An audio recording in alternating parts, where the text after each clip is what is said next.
Fabinho bermain di belakang bersama dengan Van Dijk dan tampil bagus. Itulah clean sheet satu-satunya.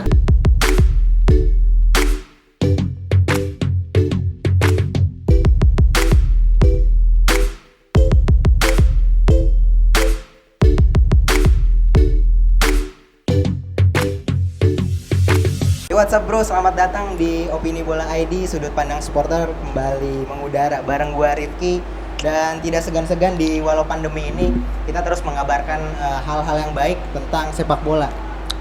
Walaupun sekarang lagi nggak ada pertandingan dalam 1 minggu 2 minggu belakangan ini alias international break, kita juga nggak bisa mereda emosional kita tentang sepak bola khususnya Liga Inggris. Karena di Sabtu ini alias 2 hari lagi bakal ada pertandingan yang ditunggu-tunggu oleh sejagat dunia. Siapa lagi kalau bukan juara bertahan dan juga pemuncak klasmen di Liga Inggris. Rasanya tidak afdol kalau kita tidak memperkenalkan bintang tamu di sudut pandang supporter kali ini. Sebelumnya gue udah banyak undang-undang orang-orang hebat seperti Tio Prasetyo, terus Valdo Maldini, Samsir Alam dan banyak lagi. Tanpa banyak ngomong-ngomong lagi, langsung aja kita perkenalkan yang anak-anak muda harus tahu sih. Apalagi yang umur-umuran kelahiran 98, anak-anak generasi Z, anak-anak 2000-an. Lu mesti tahu men, siapa ini bintang tamu gua. Gue perkenalkan yaitu adalah Bung Ropan. Apa kabar Bung? Baik, Yoi. mantap. Lagi sibuk apa nih Bung? Ya, karena lebih banyak di rumah saya karena pandemi kan, takut juga kalau mana-mana. Lebih baik ya sibuk bikin lebih baik konten-konten dari YouTube lah. Lebih enak begitu. Jadi kalau bagi teman-teman Rifki juga kalau mau sekedar sharing buka-buka YouTube saya silakan Bung Ropan. Yoi. Produktif di rumah Bung ya. Memberikan komentar usul-usul bikin klub apa saya kita bikin. Yoi. Sekut cuy enggak. Ya. Oke. Kita pengen ngebahas ini sih Bung. Secara umum dulu di Liga Inggris khususnya ngelihat gejolak Liga Inggris yang sangat tidak linear seperti bulan-bulan sebelumnya, seperti musim-musim sebelumnya. Apalagi Aston Villa menduduki posisi ketiga besar, 2 besar, dan yang pemuncak klasmen adalah Everton. Pendapatnya Bung Ropan gimana nih? Kalau bicara musim ini adalah musim yang fantastis ya. Kenapa saya bilang fantastis dibandingkan musim-musim yang lalu? Karena mungkin dalam 1-2 dekade terakhir ini, inilah saya lihat bahwa betul-betul pertarungannya sangat sengit. Kenapa? Karena dalam 38 match, sekarang kan sudah dalam 4 pekan ini totalnya sudah 38 match, 38 pertandingan. Dalam 38 pertandingan ini lahir 144 gol. Jadi sebelumnya belum pernah terjadi seperti ini ya? Nggak pernah terjadi. Itu saya katakan 1-2 dekade ini kita tidak akan pernah melihat bahwa hanya dalam 4 pekan loh. 4 pekan, 38 pertandingan sudah 144 gol. Itu lebih banyak karena kita bisa lihat banyak gol-gol yang lahir ya. Tim-tim besar bertumbangan ya. Sebelumnya kita kesini ada City kalah dari Leicester 5-2. Kemudian Liverpool kalah 7-2 dari Villa. Kemudian 1-6 kemarin kalah MU dari Spurs. Ada skor-skor gede juga yang banyak seperti Spurs ketika mengalahkan Southampton 5-2. Kemudian Brighton kalah 4-2 dari Everton. WBA West Brom Albion kalah juga 5-2 dari Everton. Jadi ini skor-skor gede yang jarang kita lihat dalam 4 pekan 3-4 pekan yang lahir pada musim ini. Itu saya katakan bahwa musim ini itu jauh lebih bergairah. Sebenarnya ada efek atau sebab-asbabnya karena tidak ada penonton kah di dalam pertandingan itu, di dalam stadion yang begitu luas kosong melompong, itu ada ngaruhnya nggak sih, Bung? Saya pikir boleh aja orang bicara demikian ya, bahwa ini pengaruh karena nggak ada penonton. Tapi tidak. Tapi ini adalah fenomena yang baru bahwa semua tim, kenapa ini lahir gol-gol dan kejutan-kejutan. Satu tugas mereka adalah bagaimana ingin mengganjal hegemoni atau dominasi yang dilakukan oleh The Reds. Yang kita tahu bersama bahwa The Reds ini dalam 2 musim terakhir kan begitu kuat, termasuk dengan City. Jadi klub-klub yang ada di bawah ini berlomba-lomba untuk bisa menjegal, bisa menghadang dominasi dari 2 klub ini. The Reds dan juga Manchester City. Sehingga Red Devil? Iya, Manchester United sih tidak begitu ini ya. Karena saya pikir kan mereka tinggal masuk di tikungan akhir pada musim yang lalu di posisi 3 besar. Sebelumnya kan mereka berada di luar Liga Champions ya. Dan dengan poin yang sama juga di musim lalu. Betul sekali.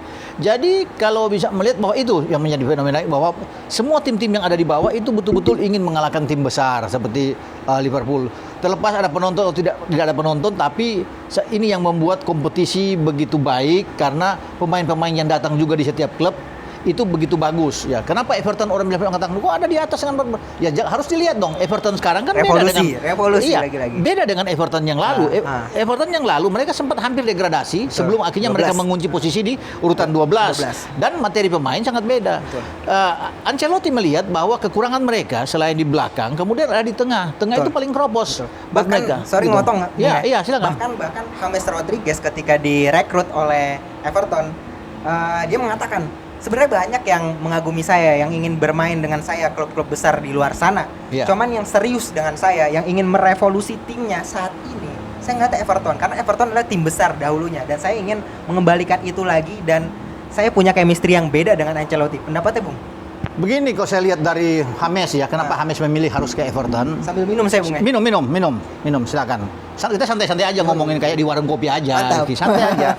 Jadi begini, salah satu yang mendasari bahwa kenapa dia suka untuk ke Everton, menurut saya, karena di sana ada Carlo Ancelotti. Betul. Dia pernah bersama di Madrid dan juga di Munchen. Betul. Jadi dia tahu chemistry-nya dapat, ya, dan dia selalu disenangi tentunya oleh Carlo. Nah, dia datang ke situ karena ini usulan dari Carlo Ancelotti. Kisah cintanya sudah terbentuk lama. Ya, artinya dia ingin berbulan madu kembali dengan Mantap. dengan pelatihnya dong, ya kan?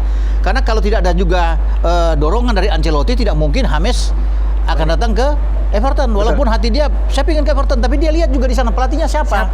Kalau mungkin masih bertahan David Moyes atau Marco Silva sebelumnya, no, dia tidak akan mau, ya kan? Dia Bahkan tidak akan bisa rumor-rumor mendapatkan sebelumnya, gencar sekali Manchester United bakal menebeng terus yang namanya James Rodriguez. Mestinya dia kalau mau, mestinya dia memilih dong. Kalau dia punya ego. Iya, kalau dia memilih klub lebih punya nama besar kan. Duit lagi, iya. apalagi. James bisa ke situ. Kalau saya jadi James, saya lebih milih MU dong. Ya kan, latar belakang gengsinya. Iya, gengsinya tinggi sekali. Ya kenapa harus ke Everton? Karena itu yang berpengaruh sekali bahwa di sana ada Ancelotti dan Ancelotti itu menjamin penuh masa depan dia di situ. Dan yang satu dia minta adalah dia harus bisa mendapatkan jam terbang yang tinggi dan posisi utama di setiap pertandingan. Itu yang membuat dia bergairah dia memilih Everton karena jaminan itu. Kalau dia tidak punya jaminan sulit, Rifki. Iya kan? Sorry potong lagi nih, Bung. Potong saya, silakan. Karena memang yang ngebawa dia ke Madrid ya, ketika dikagumi gol indahnya ke gawang Uruguay. Ya. Betul sekali, dari lapangan tengah dia melakukan tendangan yang sangat spektakuler yang meyakinkan kembali hati Madrid untuk membawa dia. Salah satunya mungkin Ancelotti, benar nggak sih? Itu dia, Ancelotti. Kan yang menghubungi dia begini. Yang menghubungi dia itu langsung Ancelotti. Betul.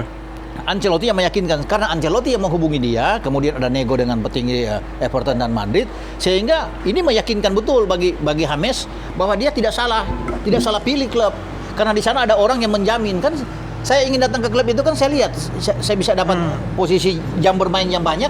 Betul. Jangan saya datang duduk kayak Van de Beek, datang dengan mahal dan 35 juta euro di sana tapi duduk di bangku cadangan. Hanya di menit 80 dimasukkan. Iya, kan? Itu pun jadi sayap. Itu dia. Jadi ini James karena yang telepon langsung memang bosnya besar, bosnya dia yang menjamin, kan dia tanya, lu serius nggak? Nah. Kasih gua jam bermain yang tinggi. Gua mau setiap pertandingan. Oh iya dong. Mungkin Ancelotti jawabnya gini kali. Lu kayak nggak tahu gua aja. Iya. Gua udah 4 tahun sama lu. Iya kan? Iya nggak? Lu kan pernah sama gua di Madrid, pernah sama gua di Munchen. Memang hubungan kita gimana sih? Nah. Oh iya, gua sah-sah aja, main-main aja kan. Gua yang jamin kalau lu nggak dapat itu lu bisa tinggalin lagi Everton kalau nggak dapat tempat utama. Gua jamin, dan memang betul kan dari awal dia selalu mendapat jam bermain iya kan, starting event terus kan. Dan itu memotivasi bagi seorang James yang katanya orang lagi udah menurun, sekarang dia terlahir kembali. Oke, menemukan asanya kembali. Betul sekali, dan dia begini. Dia diberikan kebebasan selain dia mendapat jam bermain yang penuh.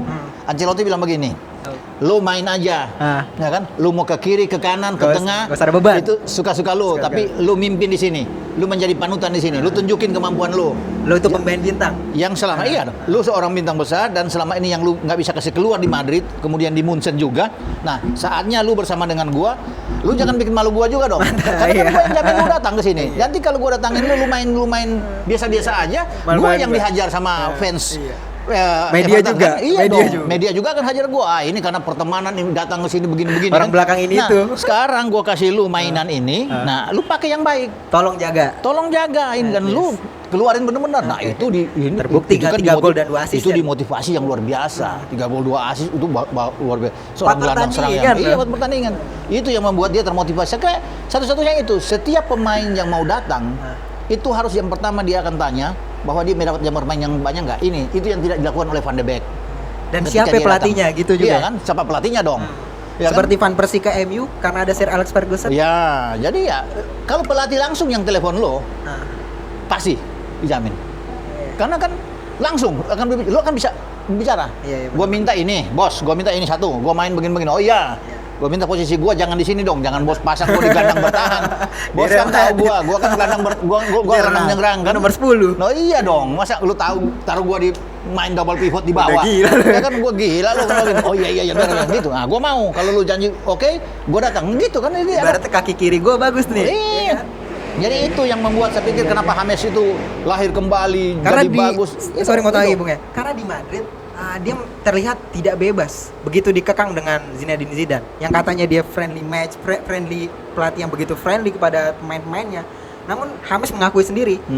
Saya sempat dengar di podcastnya Ferdinand, dia betul. bilang sekarang orang-orang yang nomor punggung 10 tidak akan menemukan masa depannya lagi. Sebut saja sebut saja Mesut Ozil dan lain-lainnya. Karena apa? Karena kita tidak diberikan kebebasan, dan begitu diberikan kebebasan potensinya muncul lagi, Bung. Iya dong. Nah itu kan dikembangkan kembali oleh Carlo kan, Ancelotti. Lu bebas bermain seperti itu. Dia tidak dapatkan itu karena memang disesuaikan dengan pola mungkin oleh Zidane. Ya, Zidane menginginkan bahwa bermain harus begini, harus ikut ya. Lu jangan suka-suka lu sendiri, ikut kalau Zidane kan. Saya pelatih, lu mau main harus dengan pola gua, dengan selera gua mau begini. Tidak lagi lah gua mau kasih peran lu bebas begini gitu kan. Makanya dia lebih suka memainkan Casemiro, Luka Modric dan Toni Kroos yang memang bermain tidak bermain seperti James kan atau kreatif. Ozil kan yang kreatif. Jadi dia mau memang yang ini kan bagus. Casemiro lebih banyak bertahan. Kemudian kemudian bagaimana cara bermain Kroos sama Modric yang memang berbeda dengan James. Lu bisa lihat berbeda banget kan. Nah, itu James nggak mau. Dan persaingan di Madrid itu tidak membuat dia nyaman. Karena kita tahu sana Valverde masih ada, Isco, ya kan, Vazquez, Asensio. Mau ditaruh di mana nih kan? Gua mau kemana bos? Iya kan, pemain sehebat Brahim Diaz aja dipinjamin. Iya kan, Dani Ceballos dipinjamin. Lu misalnya Bel aja dipulangin dipinjamin. Sekelas iya kan? Bel loh. Iya yang kan. golin Liga Champions. Iya, Mayoral juga dipinjamin ke Roma. Yuk Hakimi dibuang. Hakimi kasih dulu ke Dortmund, baru Dortmund permanenkan. Coba Hakimi apa Digelar ke kurangnya? Tottenham. Kalau saya Hakimi itu jauh lebih bagus dari Carvajal. Udah tua Carvajal nggak bisa main kok bos saya. Bukan era lu lagi. Iya dong. Harus Hakimi di situ, tapi kok dia buang, gue juga bingung. Dia otaknya apa ya? Carvajal bisa main, masih bisa bermain. Aduh.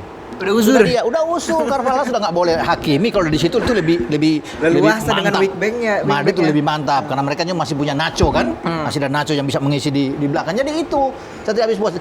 Ketika Hakimi keluar ya sudah, bagus. Kelar udah. Mestinya Hakimi juga datang ke Everton. Padahal dia punya wingback kiri dan kanan anak-anak muda, kenapa dibuang gitu. Jadi saya pikir itu kenapa kalau bicara James menemukan kembali jati dirinya yang bagus, percaya dirinya dia kembali, jadi termotivasi dan dia memberikan segalanya. Jadi Ancelotti selalu akan gampang berbicara ke dia. Lu main, bos, lu main aja. Selepas lu. Iya, lu main. Ya lu kontribusi aja ke Richarlison sama Calvert-Lewin. Itu aja tugas lu. Kalau dua ini pemain ini sulit masuk, ini tugas lu. Lu kan pemain bintang, lu tahu, lu punya ini kan. Lu bisa lihat bahwa kalau Richarlison tidak bisa bermain, mendapatkan penjagaan ketat, Calvert-Lewin juga begitu. Tugas ada di lu sekarang, lu masuk. Pasti dia akan, oh begitu bos ya? Iya dong. Kan bercanda, iya.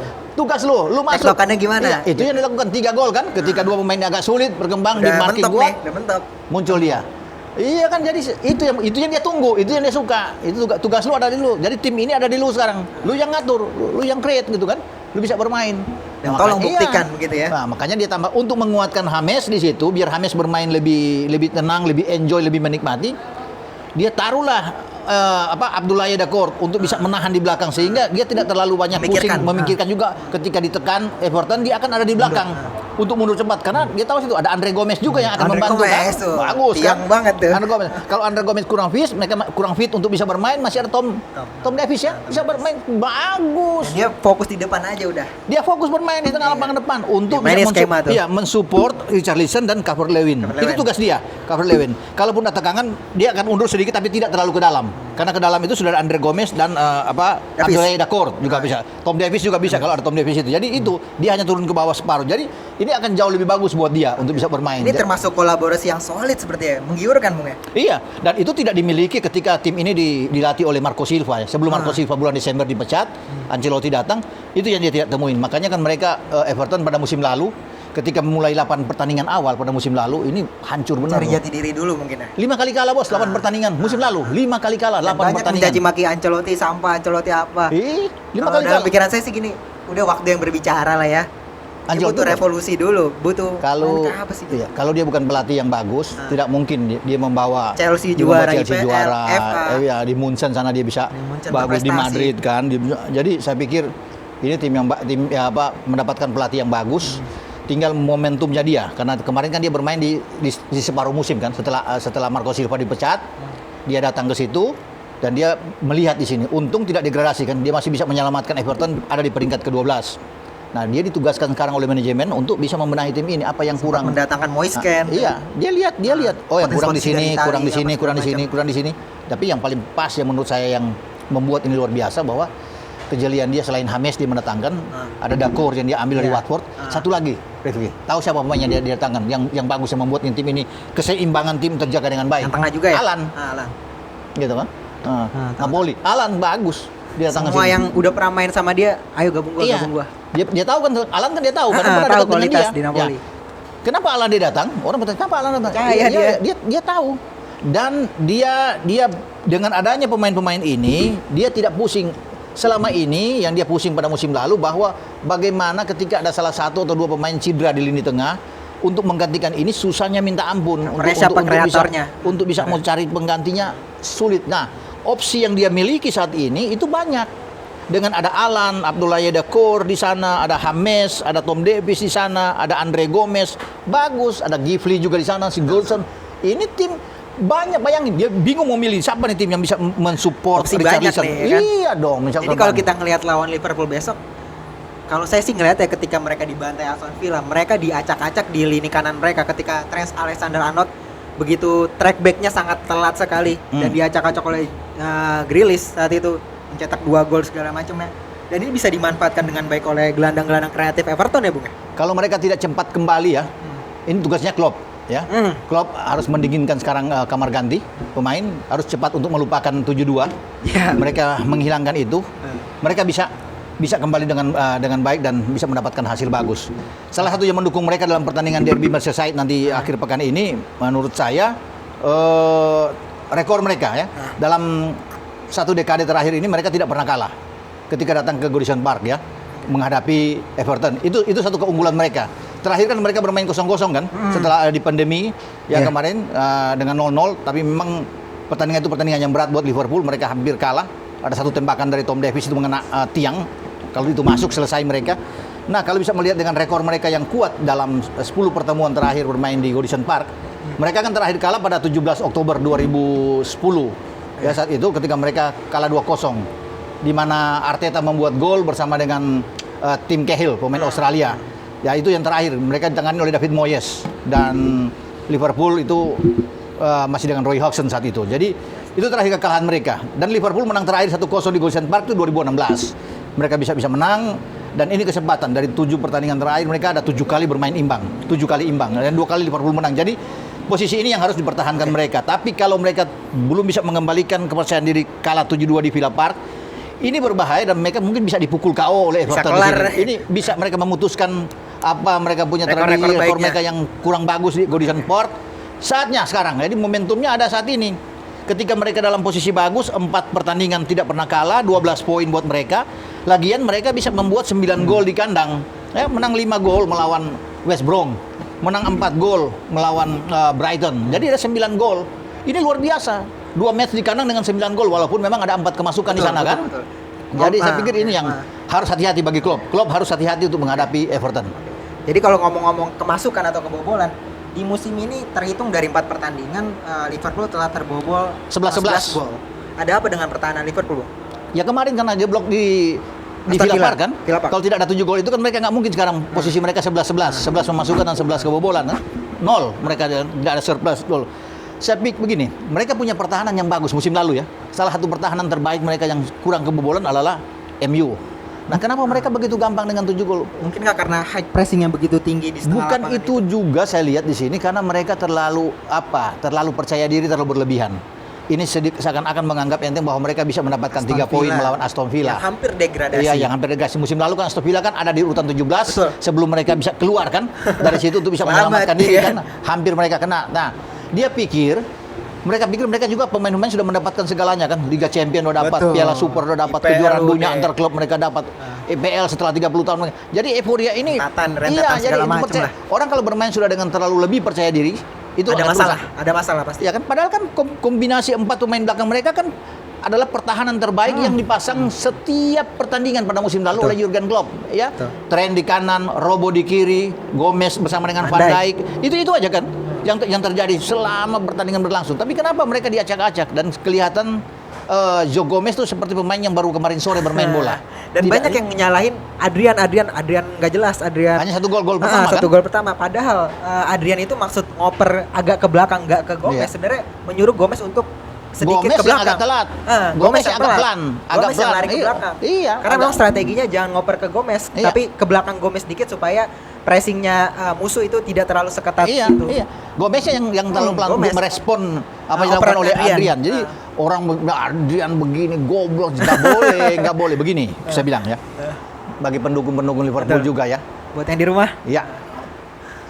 Tidak bisa seluruhnya menyalahkan Adrian. Saya sependapat dengan Klopp ya. Klopp bisa mengatakan tidak boleh Adrian bisa di ini. Jangan melihat juga karena gol pertama itu satu blunder. Ya, ini kan tim besar. Tidak ada satupun sebelum pertandingan ini dimulai yang mengatakan bahwa gawang dari Liverpool bisa kebobolan lebih dari 3 menghadapi Aston Villa. Aston Villa. Kenyataannya bukan 3, 7. 7 malah. Iya kan? Itu saya katakan bahwa di belakang ini mereka terlalu terbuai dengan penampilan yang luar biasa, overconfidence, dan Anda bisa melihat Adrian itu ketika Alisson tidak bermain pada musim lalu, ada 11 laga dia yang dia lewatin itu dengan gemilang. Dan mereka tidak pernah kalah. Dan itu yang gak disoroti oleh Itu media. mesti disorotin dong. Kenapa Adrian bermain pada 11 pertandingan lalu ketika Alisson cedera?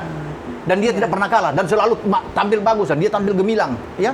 Orang nggak melihat ke situ. Betul. Sekarang satu pertandingan ini dengan satu kesalahan orang menyasar dia habis. Buka dong faktanya. Iya, Anda. makanya harus berbicara dengan data dan fakta. Jangan asal ngomong apa. Jangan buayan aja. Bicara kiri kanan, Anda mesti lihat data dia. Saya pun pegang data. Iya, harus ada data. Anda bicara tanpa data itu nol. Nol besar, harus ada data dan fakta. Tanpa data, no fakta. Tanpa data nggak benar orang ngomong itu. Ngomong boleh banyak, tapi kalau data nggak benar itu membohongi orangnya. Jadi harus punya data yang kuat. Jadi kalau bicara Adrian itu, saya bilang, jangan menyalahkan dia. Nah sekarang begini, Oke. Piala Super, mereka juara melawan Chelsea di Istanbul. Siapa jadi pahlawan? Nah, tolong sebutkan. Sebutan, saya nggak mau sebut. Saya nggak mau sebut aja. Tolong yang di rumah tahu sendiri. Ya kan? Siapa yang jadi pahlawan? Iya. Kenapa kalian nggak bicara soal itu? Kalau nggak ada dia, saya nggak sebut nih kiper siapa ya. Saya nggak mau sebut siapa dia kipernya kan. Kalau nggak ada kiper ini, memang mereka mau angkat piala di Istanbul. Iya kan? Kemungkinan kecil dia angkat piala. Nggak ada dia. Jadi jadi mereka kadang-kadang melupakan apa yang dia lakukan yang terbaik seorang pahlawan yang bagus dengan melihat yang sekarang. Oke lah, Alisson punya gawang yang bagus setelah datang dari Roma. Ini luar biasa ketika dia datang memang perubahan. Tapi Adrian sebagai kiper kedua juga punya jasa. Jangan dilupakan, jangan hanya 1-2 kekalahan, harus dilihat. Dicap jelek, jangan. Dicap jelek. Kita lihat 11 pertandingan musim lalu bagaimana dia tidak pernah kalah dengan tim ini. Bagus di Piala Super. Tampil luar biasa bagus, ya kan? Jadi ini yang saya pikir agak sulit. Cuma sekarang itu saya kata motivasi pemain-pemain ini harus dikembalikan oleh Klopp. Mereka tidak Harus melakukan pendekatan sedikit jadi, mungkin ya. dari segi teknik, segi permainan sudahlah kita nggak usah katakan lah, nggak usah ngatur lah. Ini tim bagus. Udah bagus. mereka juara kan udah luar biasa 4 piala kan mereka raih. Jadi kalau nggak bagus nggak mungkin akan begitu kan. Klopp tahu. Hanya persoalan mental mereka harus dibangkitkan kembali, rasa percaya diri mereka harus ayo dong, halo guys, lu bisa, lu pemain bintang, lu bisa bawa begini, kita bisa kuat, bisa ditakuti di dunia, masa kita begini-begini, lupakan lawan Aston Villa itu, kita bangkit lagi begini. Karena sebenarnya Klopp juga harus lihat, pemain-pemain harus lihat. Musim lalu ketika mereka datang di tempat yang sama, Rifki, menghadapi Aston Villa juga, ya ini data nih yang harus diingat. Data tolong ya, pemirsa. lihat lagi nih. Mereka kan hampir kalah. 90 menit ketinggalan 1-0. Trezeguet membuat gol ke gawang Liverpool, ya kan? Ketinggalan hampir kalah. Ini kekalahan pertama sebelum mereka kalah lawan Watford di pekan ke-28. Kalah lebih dulu sebenarnya lawan Aston Villa, udah kalah 90 menit 1-0 bos. Tiba-tiba Mane dari sudut kanan ngangkat bola ke tiang jauh tanpa disadari ada Robo datang dan terbang dar 1-1. Nah. Ya kan? 90 plus 2. Nah kan? Keajaiban Datang bukan? lagi tendangan sudut yang ambil tren. Nah. Tren ngangkat, nggak ada yang bisa lihat, bergeraklah Mane masuk dengan bagian kepala belakang, hajar. Masuk pertandingan. 2, Kelar. 1, wasit tiup. Prit. Habis. Jadi itu saya bilang bahwa mereka susah payah melawan Aston Villa yang harus kalah. Padahal Aston Villa belum datangan Emil Martinez sana, belum ada Ross Barkley yang datang ke sana. Iya kan? Tapi mereka bisa hampir mengalahkan. Sudah 1 habis loh. 2 kali 45 udah habis. Secara kertas pasti sudah di atas habis. kertas sudah Udah habis. Penonton semua udah berdiri. Game mati Gua lu menang, berhasil. gua menang, Mati gua lu menang. Liverpool. Habis lu Liverpool sudah dicacat. Pendukung Liverpool udah diam, enggak bikin jari, udah tengok, udah. Karena mereka tahu habis 90 menit angka di papan skor sebenarnya. Tapi kita bisa melihat ya kan bahwa kalau tim memang untuk juara sudah ditakdirkan untuk juara itu ada Fighting aja spiritnya. tekanan itu ada aja dalam momen yang ini lengah, padahal dalam situasi yang coba Anda bisa melihat banyak pemain-pemain Aston Villa berkumpul di belakang. Betul. Ketika Mane, siapa yang menyangka Robo dari kiri masuk tiba-tiba bisa bikin gol 1, naik lagi. Sebenarnya secara mental dia udah kena, udah menit 90 masih kalah gitu. Main 90 secara mental. Secara mental kena pasti. Makanya Klopp kan udah tenang. Apalagi udah tenang. Aston Villa. Aston Villa main di kandang dan mereka tahu mereka bisa bikin apa-apa, udah habis. Untunglah ada penambahan waktu itu dan mereka bisa dapat Robo bisa kembalikan 1-1 kemudian Dan itu memunculkan semangat. Iya, semangat mereka tekan lagi, ada pemain buang bola keluar jadi corner kick. Itulah diangkat oleh Trent dan Anda bisa melihat bukan tandukannya ke depan tapi tandukannya dengan bagian belakang, Bos. Belakang. Jadi Mane itu lari ke sana, bukan lari ke gawang. Dia nggak menghadap gawang. Dia lari ke pinggir, membelakangi gawang. Dia lari ke pinggir, dia lari ke sana, baru bolanya diajar sama dia. Bola masuk ke tiang jauh sana. Padahal pemain ada 7-8 pemain Aston Villa di situ. Dan itu nggak dengan sehari semalam ya, butuh proses latihan yang lama kalau gitu. Waduh, Anda bisa melihat. Dari situ kan kita bisa melihat bahwa ini tim kuat. Nah, ketika mereka kalah dengan 7-2 kemarin ya mau bilang apa? Musim lalu juga sebenarnya kalah kok. Dengan kondisi pasukan Dean Smith yang biasa-biasa aja. Iya. Tapi kenapa mereka bisa begitu? Jadi harus melihat mengambil ini jangan sepotong-sepotong. Harus melihat ke belakang, harus melihat ini ini masalahnya di sini. Kalau secara normal, saya pikir kalau bermain dengan kepercayaan diri yang bagus, apalagi kalau Thiago udah datang, Thiago bermain, mereka butuh Thiago. Dan kemudian Mane kalau Mane sudah selesai dari Covid, kembalinya jadi Trisula yang hebat ini, pertandingan akan lain. Dan apalagi tercatat ya dari segi data dan fakta, lagi-lagi trio Firmansyah orang Indonesia nyebutnya Firmino, Mane dan Salah jadi musuh bebuyutannya lini pertahanan Everton ya, karena dia benar-benar banyak memberikan gol. Yang tercatat dari saya itu Mo Salah berhasil mencetak 1 gol dan Firmino mencetak 2 assist dan Sadio Mane itu mencetak 4 gol 2 assist ke gawang Everton. Ini menjadi momok tersendiri bagi Jadi saya katakan kalau mau lihat statistik, kalau mau lihat terakhir dalam semua pertandingan 1 dekade ini memang kemenangan tuh ada di Liverpool. Kemenangan ada di Liverpool ya. Tinggal bagaimana Klopp bisa meracik lagi kemampuan mereka, memotivasi tim ini. Kembalinya Thiago juga akan lebih bagus di sana. Tinggal bagaimana kalau memang Gomez yang bermain kurang begitu bagus dalam pertandingan sebelumnya menghadapi Aston Villa. Mungkin bisa jadi opsi. Fabinho juga bisa menjadi opsi karena begini. Fabinho ini kan pemain yang serba bisa. Bisa ya, gelandang bertahan bisa, kemudian dia bisa ke belakang. Bisa. Ketika mereka menang melawan Chelsea 2-0 di Stamford Bridge, Fabinho yang bermain di belakang, Bos. Bersama dengan Tolong diingat. Itu sekali saya lihat ini data, fakta, ya. Ketika mereka menang 2-0 ke Stamford Bridge ya, di pekan kedua, Fabinho bermain di belakang bersama dengan Van Dijk dan tampil bagus. Itulah clean sheet satu-satunya yang mereka dapatkan karena ada Fabinho. Nah, tidak salah juga kalau Klopp menarik Fabinho kalau Matip tidak main, kemudian dengan Gomez tidak bisa bermain. Dengan ada demikian berarti ini akan bagus. Ada Wijnaldum, Henderson. Iya, ada Hendo bisa main kalau Hendo fit ya, Hendo bisa main, ada Thiago, ada Wijnaldum. Keita juga ada. Iya kan? Bisa ada Keita kalau ini tinggal memilih Keita, tapi kan mereka harus punya 3 gelandang. Berarti Keita akan cadangan kalau memang Fabinho ke belakang, kemudian Hendo bisa bermain full, ada Thiago di sana dan juga ada Wijnaldum kan. Mungkin di babak kedua baru kita bisa masuk. Di depan ada 3 yang Anda sudah sebut tadi ya dari Firmansyah. Jadi ini komposisi starting 11 terkuat yang ada di The Reds dan bukan tidak mungkin mereka akan bisa memenangkan pertandingan. Saya pikir itu.